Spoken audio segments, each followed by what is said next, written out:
We have various types of silicon wafers such as monocrystalline silicon and polycrystalline silicon. In this block I will give an answer to the question, how do we make these various types of silicon? How can we make the silicon material pure? The lowest quality of silicon is the so-called metallurgical silicon. The source material of making metallurgical silicon is quartzite. Quartzite is a rock of pure silicon oxide. In the next animation, the process of making metallurgical silicon out of quartzite is shown. During the production, the silicon is purified by removing the oxide. This happens in a submerged electro-arc furnace. The quartzite is moved into the furnace where it is melted. Using an electrode, the quartzite is heated up to a temperature around 1900 degrees Celsius. The molten quartzite is mixed with carbon. Carbon source is a mixture of coal, coke and wood chips. The carbon reacts with the silicon oxide. I won't discuss the details of the reaction, which is rather complex, but the result is that the oxygen is leaving the furnace as carbon monoxide. The molten silicon that is formed is drawn off the furnace and solidified. The purity of metallurgic silicon is around 98 up to 99%. 70% of the worldwide produced metallurgical silicon is used in the aluminum casting industry to make aluminum silicon alloy parts which are used in the automotive engine blocks. The other 30% is being used to make a variety of chemical products like silicones. Only around 1% of the metallurgical silicon is used to make electronic grade silicon. The silicon material with the next level of purity is called polysilicon. In the next animation you see how out of metallurgical silicon, rods of polysilicon are produced. The source material is powder of metallurgical silicon. The metallurgical silicon is then exposed in a reactor with hydrogen chloride at elevated temperatures in presence of a catalyst. The silicon reacts with the hydrogen chloride and starts to form trichlorosilane. This is a molecule that contains one silicon atom, 3 chlorine atoms and 1 hydrogen atom. The trichlorosilane gas is cooled and liquefied. Impurities with higher or lower boiling points are then removed using distillation.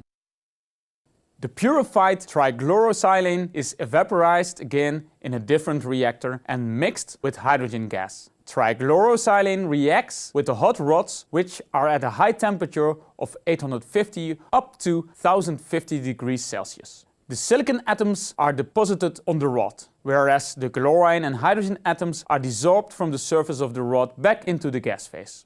As a result, a pure silicon material is grown, and this deposition method is called chemical vapor deposition. As the exhaust gas still contains chlorosilanes and hydrogen, these gases are recycled and used again. Chlorosilane is liquefied and distilled and reused. The hydrogen goes through a cleanup process and is recycled back into the reactor.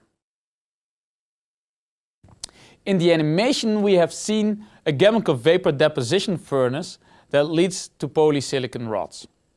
This is the so-called Siemens process and consumes a lot of energy. Another method is the production of polysilicon granules in the so-called fluid bed reactors. This process operates at lower temperatures and consumes much less energy. Polycrystalline silicon can have an purity as high as 99.9999%, or in other words, 1 out of 1 million atoms is not a silicon atom. Last, I would like to mention an alternative approach, that of upgraded metallurgical silicon. In this process, metallurgical silicon is chemically refined by blowing gases through the silicon melt, removing the impurities.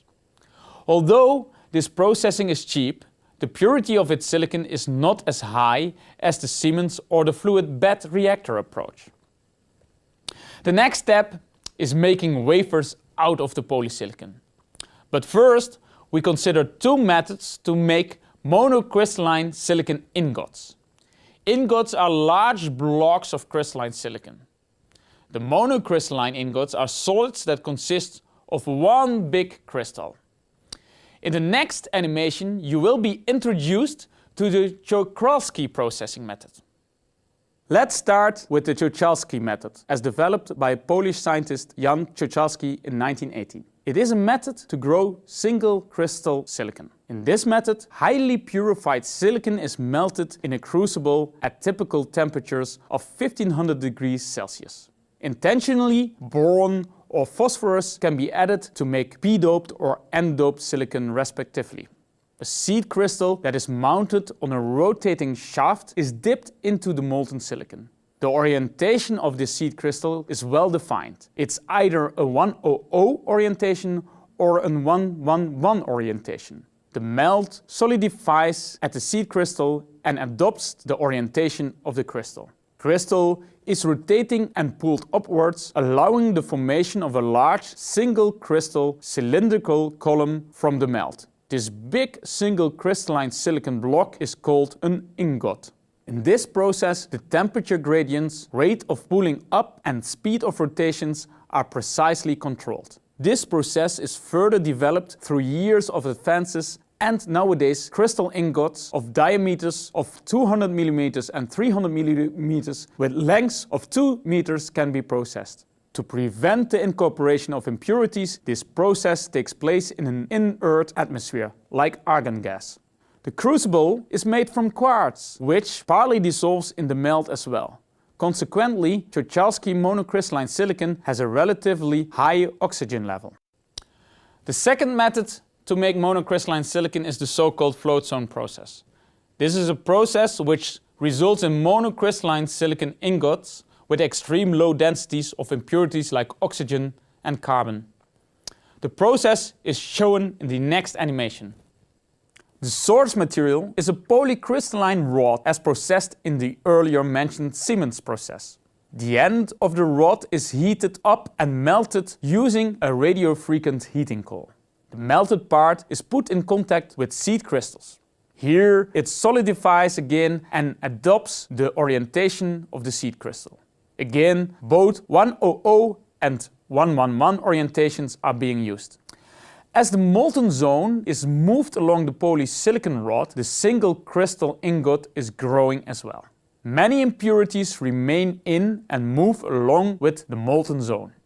During the process nowadays, intentionally nitrogen is added, which improves the control on micro defects and improves the mechanical strength of the wafers. The advantage of float zone technique is that the molten silicon is not in contact with other materials like quartz, as in the Czochralski method.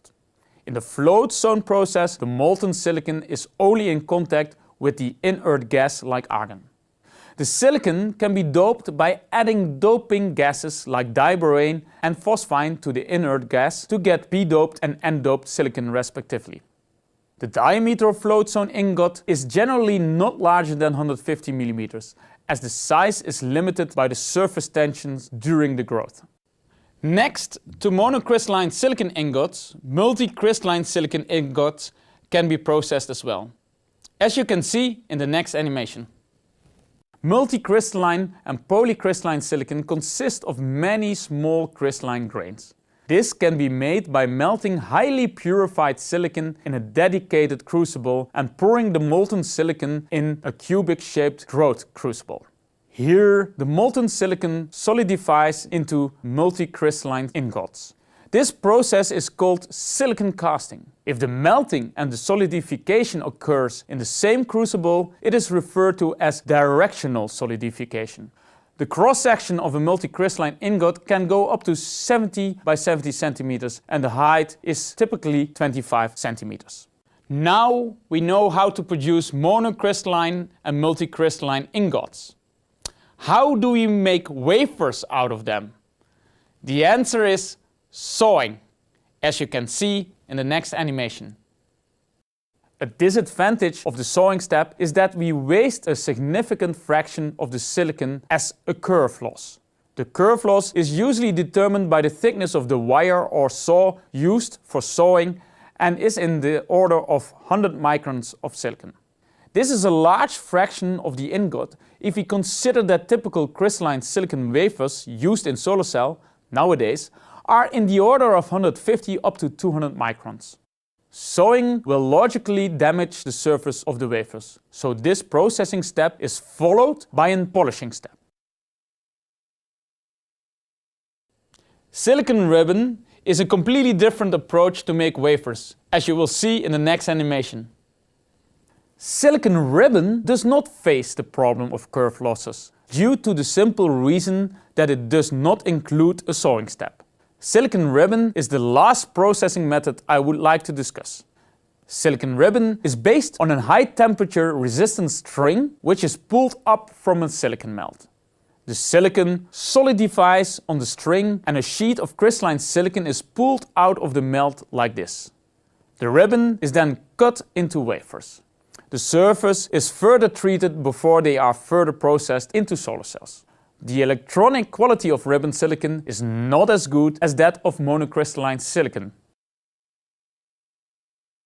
Summarized, we have discussed how out of quartzite we first make metallurgical silicon and then polysilicon. Monocrystalline ingots are made using either the Czochralski or the float zone process. Multicrystalline ingots are made using a casting method. Wafers are being made by sawing these ingots. A method which does not have any curve losses is the so-called ribbon silicon approach. Now we know how we make the wafers. Let's make solar cells out of them. We will discuss the design rules in the next block.